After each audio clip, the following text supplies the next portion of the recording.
ਤੇ ਅਮਰੀਕਾ ਵਿੱਚ ਮਿਡਟਰਮ ਦੀਆਂ ਚੋਣਾਂ ਲੈ ਕੇ ਸਿਆਸੀ ਅਖਾੜਾ ਪੱਖਿਆ ਹੋਇਆ। ਵੀਰਵਾਰ ਨੂੰ ਰਿਪਬਲਿਕਨ ਪਾਰਟੀ ਤੋਂ ਗਵਰਨਰ ਉਮੀਦਵਾਰ ਰੌਨ ਡਿਮੈਨਿਟਿਸ ਅਤੇ ਸੈਨੇਟਰ ਮਾਰਕੋ ਰੂਬੀਓ ਨੇ ਆਪਣੇ ਸਿਆਸੀ ਗੜ੍ਹ ਦੇ ਵਿੱਚ ਰੈਲੀ ਕੀਤੀ। ਚੋਣ ਪ੍ਰਚਾਰ ਦੌਰਾਨ ਦੋਹਾਂ ਵੱਲੋਂ ਲੋਕਾਂ ਨੂੰ ਉਹਨਾਂ ਦੇ ਹੱਕ ਵਿੱਚ ਵੋਟ ਪਾਉਣ ਦੀ ਅਪੀਲ ਕੀਤੀ ਗਈ, ਜਿੱਥੇ ਇੱਕ ਪਾਸੇ ਦੋਹਾਂ ਉਮੀਦਵਾਰਾਂ ਵੱਲੋਂ ਆਪਣੀ ਪਾਰਟੀ ਦਾ ਗੁਣਗਾਨ ਕੀਤਾ ਗਿਆ ਅਤੇ ਲੋਕਾਂ ਦੇ ਨਾਲ ਕਈ ਵਾਅਦੇ ਕੀਤੇ ਗਏ। ਉਧਰ ਹੀ ਦੂਜੇ ਪਾਸੇ ਡੈਮੋਕ੍ਰੇਟਸ ਦਾ ਨਿਸ਼ਾਨਾ ਵੀ ਵਿੰਨਿਆ ਗਿਆ। There are so many states in this country that people are leaving and moving to Florida. And Andrew Gillum, who is Ron DeSantis' opponent, wants our state to adopt the policies of states that people are fleeing. Why in the world would we ever want to become one of those states where our children can't wait to grow up and move away?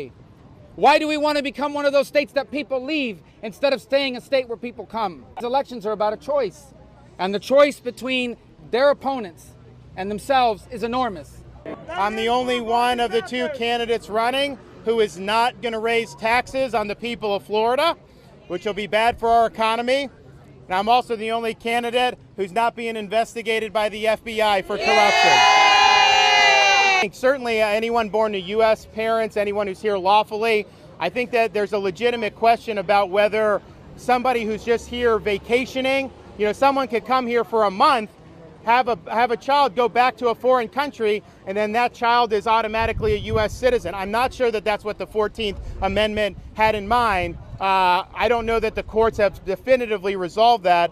I think most court decisions have leaned in the favor of, well, if you're on the soil, that's the way it is. I think if there is an executive order, I'm not sure he has the authority to do it, but I think that would be challenged immediately, and then we'd end up getting probably a Supreme Court decision very quickly. ਤੇ ਸੰਯੁਕਤ ਰਾਸ਼ਟਰ ਦੀ general assembly ਨੇ New York city ਦੇ ਇੱਕ session ਵਿੱਚ ਵੀਰਵਾਰ ਨੂੰ ਇੱਕ ਮਤੇ ਨੂੰ ਪਾਸ ਕੀਤਾ, ਜਿਸ ਵਿੱਚ ਸੰਯੁਕਤ ਰਾਸ਼ਟਰ ਨੂੰ ਕਿਊਬਾ ਉੱਤੇ ਆਪਣੇ ਲੰਬੇ ਦਹਾਕੇ ਤੋਂ ਪਾਬੰਦੀਆਂ ਨੂੰ ਚੁੱਕਣ ਲਈ ਕਿਹਾ ਗਿਆ। ਕਿਊਬਾ ਦੇ ਵਿਦੇਸ਼ੀ ਮਾਮਲਿਆਂ ਦੇ ਮੰਤਰੀ ਬਰੂਨੋ ਰੋਡਰਿਗਸ ਪਰੀਲੀਨੀਆ ਨੇ ਕਿਹਾ ਕਿ ਨਾਕਾਬੰਦੀ ਘਟੀਆ, ਭਾਰੀ ਅਤੇ ਕਿਊਬਨ ਪੁਰਸ਼ ਅਤੇ ਔਰਤਾਂ ਦੇ ਮਨੁੱਖੀ ਅਧਿਕਾਰਾਂ ਦੀ ਵਿਸਥਿਤ ਉਲੰਘਣ ਹੈ। ਉਧਰ ਦੂਜੇ ਪਾਸੇ ਅਮਰੀਕੀ ਰਾਜਦੂਤ ਨਿੱਕੀ ਹੈਲੀ ਨੇ ਇਸ ਗੱਲ ਤੇ ਜ਼ੋਰ ਦਿੱਤਾ ਕਿ ਪਾਬੰਦੀਆਂ ਦਾ ਅਸਲ ਕਾਰਨ ਹਮੇਸ਼ਾ ਕਿਊਬਾ ਦੀ ਆਜ਼ਾਦੀ ਦਾ ਇਨਕਾਰ ਹੈ ਅਤੇ ਕਿਊਬਾ ਦੇ ਲੋਕਾਂ ਲਈ ਸਭ ਤੋਂ ਬੁਨਿਆਦੀ ਮਨੁੱਖੀ ਅਧਿਕਾਰਾਂ ਦਾ ਇਨਕਾਰ। ਦੱਸਣਯੋਗ ਹੈ ਕਿ ਪਿਛਲੇ 27 ਸਾਲਾਂ ਤੋਂ ਜਨਰਲ ਅਸੈਂਬਲੀ ਨੇ 1962 ਵਿੱਚ ਸ਼ੀਤ ਯੁੱਧ ਦੀ ਉਚਾਈ ਤੇ ਕਿਊਬਾ ਤੇ ਲਗਾਏ ਗਏ ਨਾਕਾਬੰਦੀ ਦੀ ਨਿੰਦਾ ਕਰਦਿਆਂ ਇੱਕ ਮਤਾ ਪਾਸ ਕੀਤਾ ਹੈ। El bloqueo constituye una violación flagrante, masiva y sistemática de los derechos humanos de las cubanas y cubanos, y ha sido y es un impedimento esencial a las aspiraciones de bienestar y prosperidad de varias generaciones. Dichas políticas afectan asimismo a los cubanos que residen en los Estados Unidos. El bloqueo es opresivo también para los ciudadanos estadounidenses, a quienes limita injusta y arbitrariamente la libertad de viajar a Cuba, único destino prohibido para ellos en el planeta. Reciban también nuestras... El gobierno de los Estados Unidos no tiene la menor autoridad moral para criticar a Cuba ni a nadie en materia de derechos humanos. Rechazamos la reiterada manipulación de estos con fines políticos y los dobles raseros que le caracterizan. Those who support this resolution every year have it wrong. Our reason for the embargo is and has always been Cuba's denial of freedom and the denial of the most basic human rights for the Cuban people.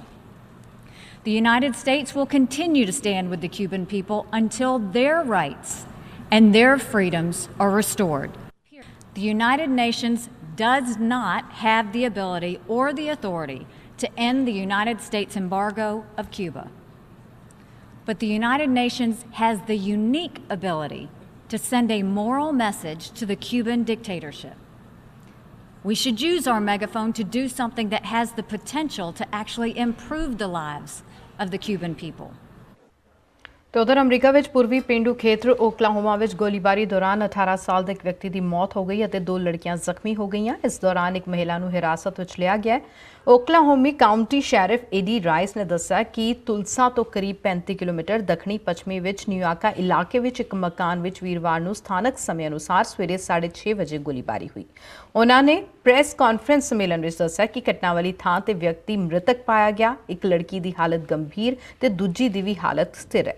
Rice ਨੇ ਦੱਸਿਆ ਕਿ ਪੀੜਤਾਂ ਵਿੱਚੋਂ ਇੱਕ ਦੀ ਜੈਵਿਕ ਮਾਂ ਦੱਸੀ ਜਾ ਰਹੀ 38 ਸਾਲ ਦਾ ਐਮੀ ਲੀਨ ਹਾਲ ਹਿਰਾਸਤ ਵਿੱਚ ਹੈ। ਉਸ ਤੇ ਫਰਸਟ ਡਿਗਰੀ ਹੱਤਿਆ ਅਤੇ ਹੱਤਿਆ ਦੇ ਇਰਾਦੇ ਨਾਲ ਗੋਲੀਆਂ ਚਲਾਉਣ ਦੇ ਦੋਸ਼ ਲਗਾਏ ਗਏ ਹਨ। This morning on 11/1/2018, approximately 06:30 this morning, we had a 911 call of a multiple gunshot victims at a house that was located off of 130 South 130th Street in the New area located in Okmulgee County. The 911 caller advised that there was multiple gunshots, multiple victims. Upon arriving on scene, we had an 18-year-old male who was deceased at the time. We had two female teenagers, one of them that was in critical condition and one of them that was stable. They were all transported to the hospital, and the suspect was believed to be the mother. We do have her in custody at this time, and her name was Amy Leanne Hall, 39 years of age, and believed to be the mother of all. We do not have a motive at this time. We're still investigating this. ਤੇ ਉਧਰ ਔਰਤਾਂ ਦੇ ਜਿਨਸੀ ਸ਼ੋਸ਼ਣ ਅਤੇ ਦੁਰਵਿਵਹਾਰ ਦੇ ਖਿਲਾਫ social media ਤੇ ਛਿੜੀ ਜੰਗ ਮੀ ਟੂ ਵਿਵਾਦ ਵਿੱਚ ਫਸੇ ਸਾਬਕਾ ਕੇਂਦਰੀ ਮੰਤਰੀ ਐਮਜੇ ਅਕਬਰ ਤੇ ਇੱਕ ਹੋਰ ਮਹਿਲਾ ਪੱਤਰਕਾਰ ਨੇ ਜਬਰ ਜਨਾਹ ਦਾ ਦੋਸ਼ ਲਗਾਇਆ। ਅਮਰੀਕਾ ਵਿੱਚ ਰਹਿਣ ਵਾਲੀ ਪੱਤਰਕਾਰ ਪਲਵੀ ਗੋਗੋਈ ਨੇ ਏਸ਼ੀਅਨ ਏਜ ਵਿੱਚ ਕੰਮ ਕਰਨ ਦੇ ਦੌਰਾਨ ਉਸ ਨਾਲ ਹੋਏ ਜਬਰ ਜਨਾਹ ਦਾ ਜ਼ਿਕਰ ਕੀਤਾ ਜਦ ਐਮਜੇ ਅਕਬਰ ਉਹਨਾਂ ਦੇ ਬੌਸ ਹੋਇਆ ਕਰਦੇ ਸਨ। ਪੱਤਰਕਾਰਾਂ ਦੇ ਨਾਲ ਗੱਲਬਾਤ ਕਰਦਿਆਂ ਪਲਵੀ ਗੋਗੋਈ ਨੇ ਕਿਹਾ ਕਿ ਇੱਕ ਹੋਟਲ ਵਿੱਚ ਖਬਰ ਤੇ ਚਰਚਾ ਦੇ ਲਈ ਅਕਬਰ ਉਸ ਦੇ ਨਾਲ ਸਨ, ਜਿੱਥੇ ਹੋਟਲ ਦੇ ਕਮਰੇ ਵਿੱਚ ਅਕਬਰ ਨੇ ਉਸ ਨਾਲ ਜਬਰ ਜਨਾਹ ਕੀਤਾ। ਦੋਨਾਂ ਨੇ ਚਾਹ ਪਾਣੀ ਨਾਲ ਪੀਤਾ। ਪਲਵੀ ਨੇ ਦੱਸਿਆ ਕਿ ਪੁਲਿਸ ਵਿੱਚ ਸ਼ਿਕਾਇਤ ਕਰਨ ਦੀ ਬਜਾਏ ਮੈਨੂੰ ਜ਼ਿਆਦਾ ਸ਼ਰਮ ਮਹਿਸੂਸ ਹੋ ਰਹੀ ਸੀ, ਇਸ ਲਈ ਉਸਨੇ ਇਸ ਬਾਰੇ ਕਿਸੇ ਨੂੰ ਦੱਸਿਆ ਨਹੀਂ ਕਿ ਕੋਈ ਮੇਰੀ ਗੱਲ ਤੇ ਯਕੀਨ ਨਹੀਂ ਕਰੇਗਾ। ਉਸ ਸਮੇਂ ਉਹਨਾਂ ਖੁਦ ਨੂੰ ਦੋਸ਼ੀ ਮੰਨ ਲਿਆ ਕਿ ਉਹ ਉਸ ਕਮਰੇ ਵਿੱਚ ਗਈ ਹੀ ਕਿਉਂ ਸੀ।